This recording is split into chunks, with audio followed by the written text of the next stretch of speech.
नमस्कार, मैं रुचि, आप देख रहे हैं जन संदेश टाइम्स। मऊ जिले की घोसी विधानसभा क्षेत्र में 5 सितंबर को होने वाले मतदान में भाजपा और सपा के बीच कांटे का मुकाबला होने के आसार हैं। बहुजन समाज पार्टी और कांग्रेस ने उपचुनाव में प्रत्याशी नहीं उतारा है।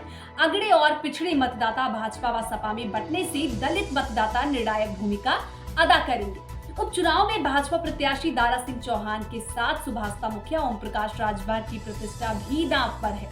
दोनों ही नेता दल बल के माहिर खिलाड़ी माने जाते हैं। दारा सिंह चौहान सपा के विधायक थे।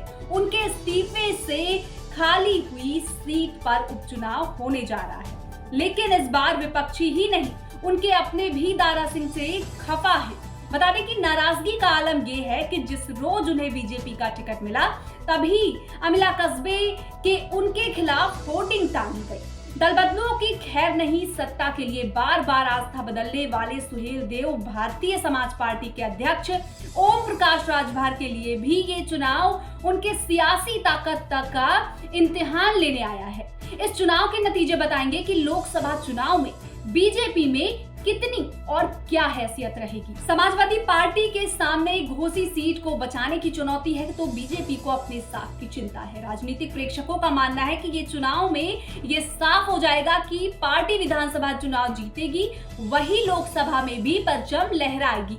सपा मुखिया अखिलेश यादव लगातार दावा कर रहे हैं कि यूपी में पिछड़े और दलित और अल्पसंख्यक अब सपा के साथ हैं। इस बार उनके दावों का इम्तिहान भी होगा। पिछले विधानसभा चुनाव में सपा और सुभाषपा के बीच गठबंधन हुआ था। सियासी दलों से रिश्ते तोड़ने और जोड़ने में माहिर ओपी राजभर के लिए भी ये चुनाव इसलिए अहम है क्योंकि इनकी ताकत को परखने का इम्तिहान इनके अपने घर में होने जा रहा है। ऐसे में घोसी सीट पर लड़ाई दिलचस्प होने के आसार है। सियासी गलियारों में घोसी सीट आगामी लोकसभा चुनाव के लिए जबरदस्त दांव मानी जा रही है। दारा चुनाव जीतते हैं तो बीजेपी यूपी में अपने गठबंधन को मजबूती से पेश कर इंडिया गठबंधन पर सवाल खड़े कर सकती है। मऊ के इतिहास साहित्यकार मनोज सिंह घोसी सीट के लिए हो रहे उपचुनाव को बेबाक विश्लेषण करते हैं। वो कहते हैं कि घोसी इलाके की जनता चुनाव के मूड में नहीं थी, उस पर अनावश्यक चुनाव लड़ा गया। बीजेपी ने घोसी की बाहरी और दल बदलू नेता थोपा है और मऊ में पहले सिद्धांतों की राजनीति होती थी और अब ये चुनाव पॉलिटिकल पर्यटकों के इर्द गिर्द घूम रहा है।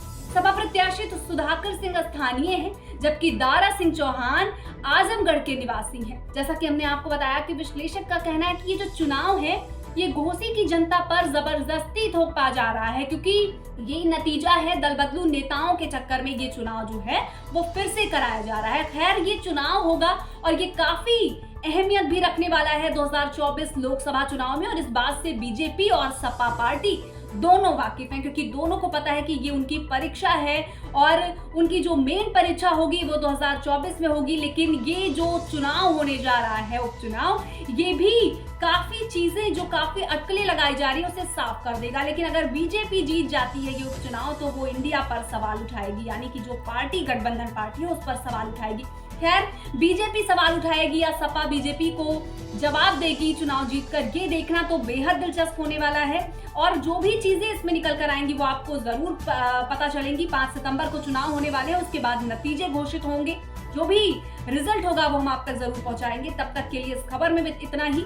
ऐसी और तमाम राजनीति से जुड़ी दिलचस्प बातों के लिए हमारे साथ बने रहिए और देखते रहिए जन संदेश टाइम्स।